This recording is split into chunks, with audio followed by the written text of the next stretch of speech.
cette quatrième vidéo pour parler du stress et comment le gérer par le biais de l'alimentation. Donc, on va faire une petite introduction et on va passer au vif du sujet. Alors, le stress en France aujourd'hui, ça représente pour les personnes qui travaillent 55% des Français qui se sentent stressés au travail. C'est quand même une personne sur deux. Il faut savoir que le stress n'est pas anodin. Il peut y avoir des conséquences sur votre quotidien, sur votre santé. Et le but aujourd'hui de ce MOOC, c'est de pouvoir vous expliquer quels sont les impacts du stress. Quel est le lien avec l'alimentation et la nutrition et quelles sont les clés pour mieux le gérer et gérer surtout les impacts que ça peut avoir sur votre organisme? Alors, qu'est-ce que c'est le stress? Bon, si vous regardez dans le dictionnaire, il y a écrit que c'est un état réactionnel de l'organisme soumis à une situation brusque, brutale, inopinée. Mais si on parle de ce que nous, on ressent, c'est toujours un phénomène qui sera de toute façon naturel. Tout le monde a déjà été exposé une fois au stress. Et c'est une réponse physiologique à une agression extérieure ou à un état d'urgence ou à une situation qui vous angoisse à ce moment-là. Les causes, elles peuvent être multiples. Vous êtes au travail, votre patron vous dit « Bon, il faut me déposer ce dossier pour midi », vous regardez l'heure, il est 11h30. Ou bien, je ne sais pas moi, vous êtes sur la route dans votre camion, un accident sur l'autoroute, il faut vite pouvoir le dévier avant que tout soit bloqué et que vous soyez en retard. Mais dans tous les cas, le stress, c'est toujours une stimulation extérieure.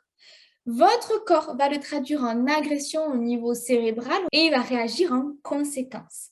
Donc, le stress, il est géré en partie par le cerveau. Et on va voir de quelle manière il peut s'exprimer. 4 manières différentes, on va dire 4 facteurs bien définis. Physiologique, vous commencez à avoir le palpitant, on commence à avoir la fréquence cardiaque qui augmente. On va avoir une petite tension, on se sent tendu, on commence à ventiler de plus en plus vite, donc on hyperventile. Et surtout, notre organisme va sécréter des hormones qui sont liées à cet état actuel. Vous les connaissez, l'adrénaline et le cortisol. Au niveau émotionnel, bien entendu que ça va vous impacter. On va être nerveux, anxieux, inquiet. Et quand le stress prend des proportions, on va dire, énormes peut-être, on peut arriver même aux pleurs. Ça, c'est vraiment en fonction de chacun, comment on réagit face au stress. Il y a des modifications cognitives. Peut-être que vous serez moins attentif, on peut bégayer comme quand on est stressé. Alors, je ne sais pas si ça se voit, mais moi, je suis stressée. C'est peut-être même pour ça que je parle un peu vite. La perception des choses peut être modifiée. Et au niveau comportemental, on peut vite devenir anxieux, agressif, impulsif et tout ce que ça va entraîner derrière. Mais dites-vous que c'est des réactions normales tant que c'est temporaire. Et on va voir justement la différence entre le stress aigu, qui est passager, et le stress chronique qui va perdurer dans le temps. Alors, le mode d'action du stress, on l'a dit, c'est dû à un changement brutal. On est en plein dedans. On est là, qu'est-ce qui va se passer? Première phase, le corps va se mettre en alerte et il va se préparer à l'action. Il va commencer à mobiliser certaines hormones pour pouvoir survivre, alors je mets des guillemets, au danger qui pourrait faire face à vous. Ensuite, justement, il va utiliser des ressources pour se mettre à l'action. Il va résister. Et le but, c'est de pouvoir, à ce moment-là, solutionner ce stress. Si c'est un stress aigu et que votre corps a les capacités de se servir de toutes ces ressources-là, vous allez éliminer le danger. La fuite, on va lutter, on va pouvoir se mobiliser nos connaissances pour se poser et résoudre cette situation. Et ça, c'est l'adrénaline qui va entrer en jeu dans le stress aigu. Parce que tout simplement, elle permet de mobiliser tout le sucre qu'il y a dans le sang pour avoir un maximum d'énergie. Elle va envoyer beaucoup de sang au niveau de vos muscles. S'il faut courir ou s'il faut agir, il faut que les muscles puissent être mobilisés rapidement. Et vous allez avoir une hypervigilance au moindre stimuli extérieur.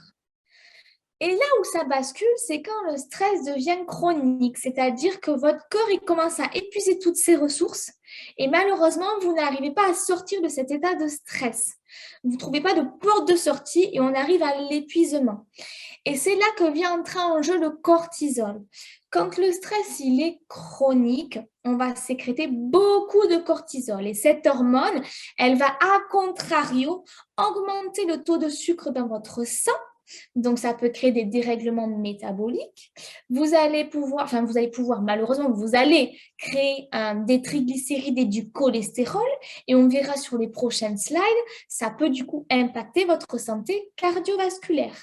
Et ça impacte également votre système immunitaire. Donc, vous voyez, le stress aigu, ça n'a pas tant de mauvais effets sur la santé. Par contre, quand il perdure, là, on commence à voir ce que ça peut créer au niveau de l'organisme. Et quand le stress s'installe, quand la production de cortisol augmente, ça peut aggraver votre état d'anxiété, on peut aller jusqu'à la dépression et ça peut altérer les capacités de mémoire, d'apprentissage. Donc, c'est important de pouvoir solutionner aussi, alors, tant par des exercices de ventilation que par l'alimentation, cette gestion de stress. Mais alors, du coup, comment le stress chronique va impacter votre organisme?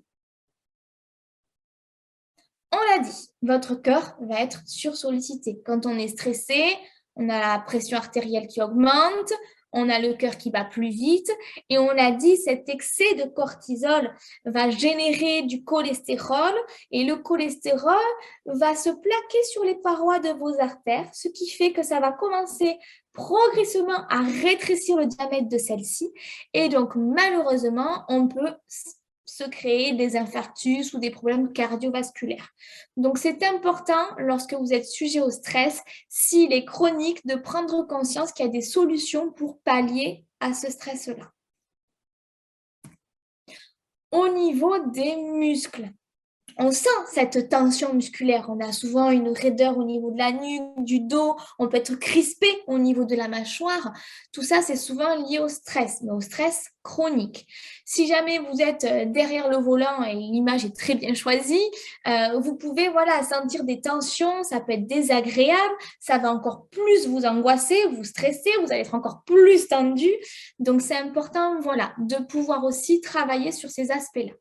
Et on va voir concrètement comment le stress chronique interagit avec notre organisme.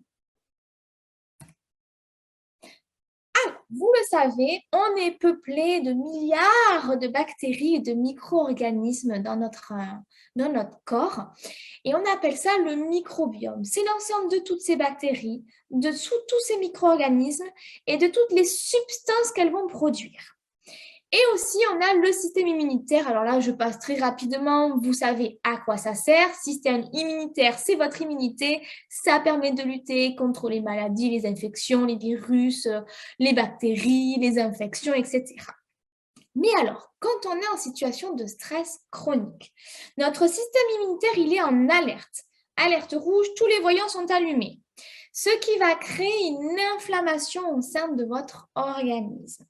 Et il faut savoir que l'inflammation, lorsqu'elle n'est pas solutionnée par votre système immunitaire, du coup, le système immunitaire devient submergé, il n'arrive pas à lutter contre cette inflammation et l'inflammation va directement impacter votre microbiome.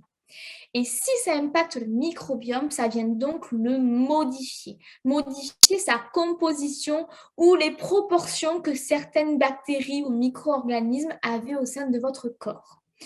Et cette modification engendre des perturbations. Quand votre microbiome est affecté, modifié, il y a une dysbiose.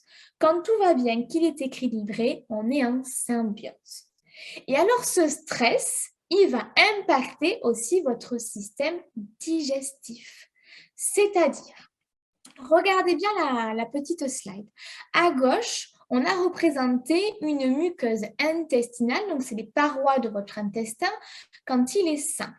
Vous voyez, il y a des petites agrafes bleues. Et ces petites agrafes bleues, ce sont elles qui collent toutes les cellules entre elles, toutes les petites muqueuses, de sorte à ne laisser passer que les nutriments. Comme ça, au moins, pas de virus, pas de bactéries, pas de produits toxiques. Rien rentre par la muqueuse intestinale. S'il y a une dysbiose, et on l'a dit, la dysbiose, c'est lorsque le microbiome est modifié, déséquilibré. Malheureusement, ça crée une inflammation et toutes ces petites agrafes qui devaient faire des jonctions serrées sur ces petites cellules, pouf, elles se distendent. Et donc là, c'est la porte ouverte aux virus, aux bactéries, aux allergènes. Et justement, c'est comme ça qu'on a une perturbation de l'immunité intestinale. Des bactéries, des produits qui ne sont pas censés passer à travers cette muqueuse passent et altèrent votre système immunitaire. Ça crée une inflammation supplémentaire et toutes les réactions derrière. Et aussi, au niveau des micronutriments, ils sont moins bien assimilés du fait qu'il y ait trop grands espaces entre toutes ces petites cellules. Donc, c'est pour vous montrer vraiment l'importance de ce microbiote et de ce microbiome. Lorsqu'il est altéré, ça n'impacte pas que l'assimilation des nutriments, mais aussi ça altère votre système immunitaire. Et tout à l'heure, on parlera d'alimentation et vous verrez, on parlera du stress oxydatif. Je vous expliquerai qu'est-ce que c'est et comment on peut pallier à ce stress oxydatif. Ça perturbe également l'axe intestin-cerveau. On le sait depuis maintenant plusieurs années. On peut dire que notre système digestif, c'est notre deuxième cerveau et il communique avec votre cerveau qui est dans la tête. Et donc, si au niveau intestinal, c'est altéré, ça va brouiller également les signaux au niveau cérébral. Vous aurez des réponses, on va dire, peut-être inadéquates en termes de saute d'humeur, de sociabilité, d'anxiété, etc. Donc, tout est vraiment en lien. Ce n'est pas juste traiter quelque chose, c'est en traitant le système digestif par le biais de l'alimentation, ça va traiter aussi au niveau cérébral les informations. Et donc, ça va créer une symbiose. Mais alors, vous allez me dire, quelles sont les clés pour gérer son stress par l'alimentation? Il y a plein de leviers, plein de choses à mettre en place. À commencer par l'alimentation anti-inflammatoire ou non inflammatoire. On l'a dit, le stress génère une inflammation et c'est un cercle vicieux. Si on arrive à limiter cette inflammation, le stress, au lieu d'être chronique, peut être juste passager. Parce que du coup, votre système immunitaire arrivera à diminuer cet état inflammatoire. Et donc, on va aider votre corps à y arriver. Vous pouvez amener des fruits et légumes de saison. Ce sont des aliments qui sont riches en fibres, en vitamines, et on verra tout à l'heure que les vitamines ont un rôle essentiel parce qu'elles sont antioxydantes. Et alors, antioxydant, qu'est-ce que ça veut dire? On l'a dit sur la slide en amont, quand on respire, on oxyde nos cellules. C'est un phénomène normal, d'autant plus quand on fait des activités physiques. Et quand on stresse, on oxyde d'autant plus nos petites cellules par le biais de molécules qui s'appellent des radicaux libres. Le fait d'amener des systèmes tampons qui s'appellent des antioxydants, eux vont permettre de capter ces radicaux libres pour qu'ils évitent d'accélérer le vieillissement de vos cellules. Donc, manger des fruits et légumes de saison, c'est bon pour votre santé et c'est bon pour votre stress.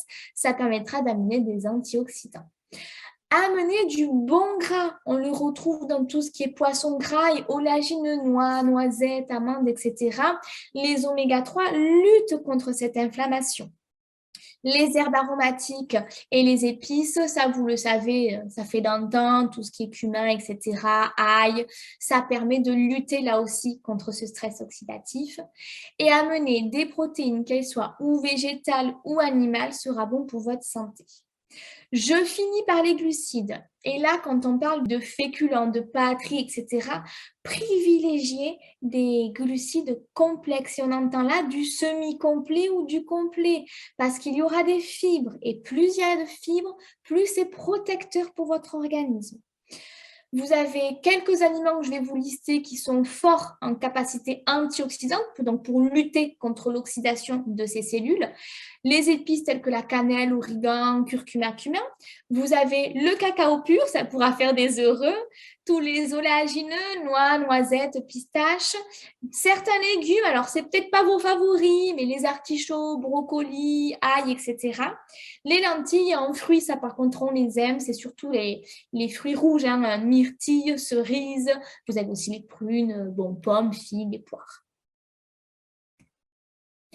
On fait un revirage à 180 degrés sur les vitamines.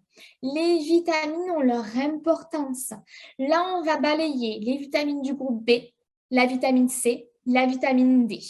Alors, les vitamines du groupe B, on le sait, elles permettent de lutter contre le stress, l'anxiété, voire la dépression. Donc, on va en décortiquer 5. La vitamine B3, qu'on appelle aussi la niacine. Vous la retrouvez principalement dans, je vous l'ai noté, foie, viande, poisson, produits de la mer, mais aussi il va y avoir tout ce qui est pommes de terre, tempeh, poivrons, champignons. La vitamine B5, qu'on appelle pantothénique. À chaque fois, je confonds pantothénique. Elle, on va la retrouver principalement dans les viandes, pains, laitage et dans le règne végétal, tout ce qui va être graines de tournesol, sésame, les germes de blé et tous les oléagineux, noix de cajou, etc.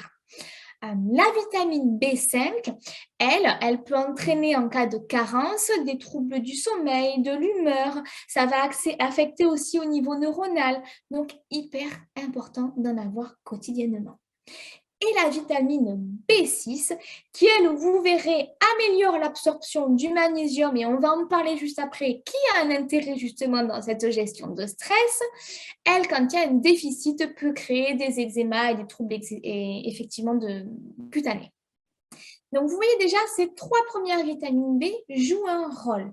Ça a un rôle sur le stress, l'anxiété, la dépression et tout ce qui se déclenche derrière. Au niveau de la vitamine B9, on appelle ça l'acide folique. Alors, on en entend souvent parler quand il y a des désirs de grossesse parce que justement, elle est indispensable au cours de différentes phases de la vie puisqu'elle joue un rôle important dans la formation de globules rouges, dans le système nerveux et dans le système immunitaire. Et on va la retrouver principalement dans les légumes verts à feuilles, les fruits et tout ce qui est céréales et légumineuses. Certaines portions animales, fromage, viande, poisson, œufs. Et au niveau de la vitamine B12, et celle-ci, on ne la retrouve que dans les produits animaux. Donc, en général, les personnes qui sont végétariennes ou végétaliennes, attention de se complémenter en vitamine 12. Alors, attention aussi à la complémentation. Hein. Il faut que ce soit dans le cadre d'une alimentation équilibrée. Mais la vitamine 12, elle est essentielle. Ça s'appelle la cobalamine, c'est un très joli nom, ça fait presque penser à une petite pierre précieuse, mais elle joue également dans l'irritabilité, les troubles de la mémoire, de l'humeur. Voilà, ça entre dans ce côté un petit peu émotionnel et comportemental. Si on passe sur la vitamine C, c'est vrai qu'on en parle souvent, mais vous savez que c'est la plus sensible des vitamines. Elle est sensible à la chaleur, à l'air, à la lumière, à l'eau. Bon, c'est pas de chance, mais elle est hyper importante. Donc, par exemple, si jamais vous mangez un fruit, surtout essayez de garder la peau, donc lavez bien vos fruits, parce que c'est là-dedans qu'elle est le plus concentrée. Et si jamais, par exemple, vous buvez un jus de fruits, consommez-le le plus rapidement possible parce que dans les 24 heures, votre jus de fruits aura perdu la moitié de sa quantité en vitamine C. Donc, c'est hyper important de consommer rapidement le fruit une fois qu'il est pelé ou ouvert ou pressé. Et cette vitamine, elle joue dans l'immunité. Elle est dite immunostimulante. Donc, elle va stimuler votre immunité. Et si on stimule l'immunité, on arrivera plus facilement à résoudre cette gestion de stress. Bien évidemment, on la retrouve dans les fruits et les légumes. Au niveau de la vitamine D, et ça, vous le savez tous, Qui ne s'est pas déjà exposé les bras au soleil pour prendre un petit peu de vitamine D? On ne sait pas la synthétiser soi-même, il faut qu'elle soit apportée. Alors, soit effectivement par le biais du soleil, donc n'hésitez pas à vous exposer 15-20 minutes au rayon UV. Bon, ne prenez pas un coup de soleil, ne le faites pas en plein été à 16 heures sans crème solaire. Et aussi, on le retrouve dans certains aliments, notamment les poissons gras et les produits laitiers. Cette vitamine, elle sert à quoi? Elle sert à avoir cet effet anti-inflammatoire, elle régule votre immunité et ça entre dans bien d'autres facteurs. Par exemple, ça permet le maintien du taux de calcium et ça permet aussi d'assurer d'avoir des tissus qui soient bien minéralisés, d'avoir une contraction musculaire qui soit efficace, une bonne transmission du flux nerveux et une bonne coagulation. Donc, vous voyez, chaque vitamine a un rôle, soit directement ou indirectement, lié ou pas lié à une autre vitamine ou à un autre oligonutriment. Mais c'est vraiment hyper important d'avoir toutes ces vitamines au quotidien. Et si vous mangez équilibré, bien évidemment, vous allez les retrouver. Et on fait le détour par les oligo-éléments. Alors, qu'est-ce que c'est? Par exemple, ça peut être le zinc ou le magnésium. Ce sont des sels minéraux qui sont présents en petite quantité dans l'organisme. Mais ces sels minéraux ont un rôle primordial. Le zinc, il permet de lutter contre la colère, la dépression, et il permet de stimuler vos défenses immunitaires, de limiter le vieillissement de vos cellules. Ça maintient la qualité de la peau, des ongles, des cheveux, la cicatrisation, etc. Et on va pouvoir retrouver dans plein de familles d'aliments. Les produits céréaliers et les féculents, notamment le pain de seigle par exemple. Les produits laitiers, alors là on a mis mon fromage préféré qui est le morbier, je vous invite à le tester. La viande, le poisson, les œufs, on vous en a listé quelques-uns. Les matières grasses en contiennent aussi. Et on finit par le magnésium dans les oligo-éléments. On en a parlé tout à l'heure. On disait que la vitamine B6 optimisait son absorption et le magnésium, ça lutte contre la dépression et l'anxiété. Donc, c'est hyper intéressant. Si en plus c'est combiné à cette vitamine, on va absorber d'autant mieux le magnésium. Ça va potentialiser son action. Et il faut savoir que le magnésium est hyper intéressant. On a déjà dit, t'es stressé, allez, prends-toi un petit morceau de chocolat. Mais il y en a dans le chocolat du magnésium, par exemple. Après, vous en retrouvez dans d'autres éléments. On vous a mis des herbes aromatiques, des oléagineux, des légumes type épinards, brocolis, et tout ce qui est légumineuse, lentilles, pois chiches, haricots blancs, rouges, fèves, flageolets, etc. Donc, le magnésium, c'est très important. Et si jamais il y a une carence en magnésium ou un gros déficit, vous pouvez éprouver une perte d'appétit, des nausées, des vomissements, de la fatigue. Donc, vous voyez, ça a réellement un impact. Et si vraiment la carence est importante, on peut même avoir les membres engourdis, avoir des irrégularités au niveau du rythme cardiaque. Donc, ça peut être des extrasystoles, etc. Donc, hyper important. Les oméga 3, on en a parlé juste avant. Ça a une action anti-inflammatoire, c'est hyper intéressant. Et en plus, ça va jouer sur votre humeur, sur l'anxiété et sur l'agressivité. Donc, on se fait plaisir et on en retrouve principalement dans les poissons gras, thon, saumon, hareng, flétan, truite, maquereau, etc. Alors, attention, essayez de privilégier les petits poissons parce que plus le poisson est gros, plus c'est un prédateur, plus il est riche en métaux lourds. On va également retrouver dans les matières grasses, notamment les huiles, l'huile de lin, de noix, colza, et également les oléagineux, les cerneaux de noix. Et on peut retrouver aussi tous les aliments qui sont affiliés à Bleu Blanc Cœur. Vous avez déjà dû voir ce petit logo en grande surface quand vous faites vos courses. Donc, les oméga 3 participent à l'activité cérébrale, à la concentration, au niveau du système cardiovasculaire, au niveau de l'appétit, au niveau de l'humeur, de l'agressivité. C'est hyper important. On revient sur notre microbiote. On adore ce microbiote et il faut le chouchouter. Votre corps est peuplé de bactéries qui vous font du bien. Alors, il faut le chouchouter. Comment on fait ? Alors, d'abord, il y a les prébiotiques. Alors, vous me dites, mais alors, c'est quoi ça? Les prébiotiques, c'est l'alimentation que vous allez pouvoir donner à ces bactéries pour qu'elles vivent en harmonie, qu'elles soient bien. on va les retrouver notamment dans les fibres alimentaires. Et on vous a mis quelques exemples aussi. On les retrouve dans le seigle, l'avoine, pommes de terre, riz, artichauts, oignons, poireaux, etc. Mais après, les fibres alimentaires, c'est dans tous les légumes et dans tous les fruits. Privilégiez-les crus ou cuits.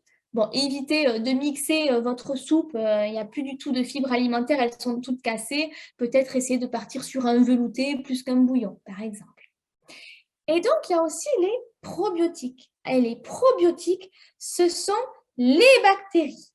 Donc, on en retrouve dans les yaourts et tous les laits fermentés. On les retrouve dans tous les fromages, mais notamment les fromages persillés et avec croûte. Dans certains condiments, olives, cornichons, le pain au levain est riche en ferments et tout ce qui va être lactofermenté et la choucroute. Et ces probiotiques vont vous permettre d'avoir une symbiose au niveau de ces bactéries. Et lorsque l'on est stressé, au lieu de dégrader notre microbiome et qu'il soit modifié, eh bien peut-être qu'on va arriver à résister à ce niveau-là et donc on pourra plus facilement résoudre ces situations de stress. Derrière, il n'y aura pas forcément aussi cette oxydation liée au stress oxydatif et donc on ne s'en portera que mieux. Et vous l'avez compris, le microbiote, ça joue dans la digestion, puisque ce sont des bactéries qui se nourrissent des résidus non digestibles. Ça joue un rôle donc dans l'immunité. On l'a vu, ça empêche le système digestif d'être colonisé par des gènes pathogènes. Ça joue également un rôle dans le bon fonctionnement de la muqueuse intestinale et c'est le tout premier schéma qu'on a regardé ensemble où on avait des trous entre les cellules et du coup les bactéries, les virus peuvent passer beaucoup plus facilement. Et ça joue également un rôle dans la gestion du poids. Au niveau de la pyramide alimentaire, alors c'est vrai qu'on vous en parle beaucoup de cette pyramide, mais là je ne vais pas trop m'attarder sur le fait qu'il faut toutes les strates, etc. On va plutôt parler du régime méditerranéen. On appelle ça aussi le régime crétois. Ce régime méditerranéen, il consiste à privilégier un maximum tout ce qui est fruits et légumes, de privilégier tout ce qui est féculent complet, semi-complet. On limite toutes les viandes. On essaie de privilégier plus les poissons. On limite les laitages. Et alors, cerise sur le gâteau, on limite les burgers, les produits ultra transformés, les produits sucrés, etc. Et on met aussi l'accent sur certaines matières grasses, notamment l'huile d'olive. Et donc, si on fait ce régime, on va pouvoir permettre à notre microbiote d'être en symbiose. A contrario, si on regarde la pyramide de droite qu'on a mise à l'envers et qui est représentative souvent des personnes qui n'ont pas une alimentation équilibrée, ça va créer une dysbiose parce qu'on a beaucoup de produits ultra transformés, de viande, peu de fibres, peu de fruits, peu de légumes, peu de céréales complètes. Et donc, ça va accentuer cette dysbiose du microbiote, donc ce déséquilibre. Et donc, après, c'est le serpent qui se mord la queue, vu que la dysbiose elle devient elle aussi chronique, le stress continue à être chronique, on n'est plus sujet aux pathologies, aux maladies cardiovasculaires. On a aussi des études qui montrent que ça augmente tout ce qui va être maladie d'Alzheimer et Parkinson. A contrario, le régime méditerranéen permet de diminuer ces risques-là. Donc surtout, pensez à votre santé. Quand vous êtes stressé, essayez de vous dire, bon, je peux lutter contre ce stress ou du moins contre l'impact qu'il peut avoir sur mon organisme par le biais de l'alimentation. Qu'est-ce qu'il faut privilégier? Les fruits, les légumes, les céréales complètes, les poissons, les bonnes matières grasses. Et vous verrez que vous vous sentirez d'autant mieux. Alors, je peux vous faire un petit exemple de petit déjeuner que vous pourriez prendre, par exemple, si on devait suivre ce régime méditerranéen. Ça peut être un petit peu de pain complet ou tout du moins un pain où la mie, elle n'est pas blanche. Plus elle va être foncée, mieux c'est. Plus il y a de céréales dedans, mieux c'est. Vous pouvez mettre un petit peu d'huile d'olive. C'est délicieux. À côté, on se prend un petit yaourt. Alors, au lait de brebis, de chèvre, de vache, vous pouvez varier. Un petit peu de miel, ça amène du bon sucre plutôt que du sucre blanc, avec un fruit. Ça peut être une orange, une poire, des kiwis, qu'importe. Faites-vous plaisir et faites du bien à votre corps.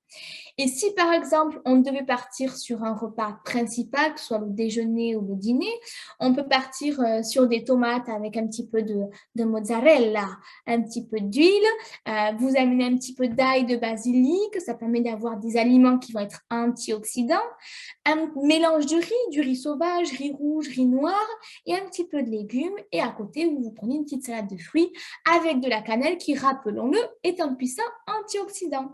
Et vous voyez qu'on peut faire des choses hyper sympas. Manger équilibré et surtout manger pour apporter des nutriments intéressants à votre microbiote, ça peut être hyper fun. On n'est pas obligé d'être tous sur la vapeur, sans goût, sans épices, sans aromates.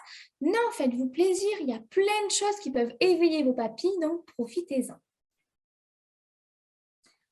On finit sur la dernière slide. J'espère donc du coup que cette vidéo vous aura apporté des informations, que vous saurez dorénavant, quand vous êtes en situation de stress, déjà analyser d'où vient ce stress, qu'est-ce que ça engendre dans votre organisme et savoir que vous pouvez pallier aux impacts que le stress a sur vous par le biais de l'alimentation. Et nous, on se retrouvera dans une dernière vidéo qui s'intitulera Bien manger pour se soigner et prévenir les maladies chroniques. Je vous dis à bientôt et je vous souhaite de passer une excellente journée.